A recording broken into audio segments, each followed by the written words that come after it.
I intend to resign as party leader, as Prime Minister, after the party selects its next leader through a robust, nationwide, competitive process. অবশেষে পদত্যাগের ঘোষণা দিয়েছেন কানাডার প্রধানমন্ত্রী Justin Trudeau. সোমবার দেশটির রাজধানী অটোয়ায় নিজ বাসভবনের বাইরে এক সংবাদ সম্মেলনে এই ঘোষণা দেন তিনি। ঘোষণায় তিনি বলেন, তার দল লিবারেল পার্টি একজন উত্তরসূরি বেছে নেওয়ার আগ পর্যন্ত দেশের প্রধানমন্ত্রী ও দলীয় প্রধানের দায়িত্বে থাকবে। এর আগে 2015 সালের নির্বাচনে জিতে প্রথমবারের মতো কানাডার প্রধানমন্ত্রী হন ট্রুডো।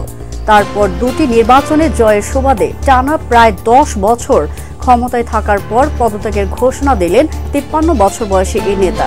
কানাডার ইতিহাসে একটানা সবচেয়ে বেশি দিন প্রধানমন্ত্রীর পদে থাকার রেকর্ডটি ট্রুডোর দখলে।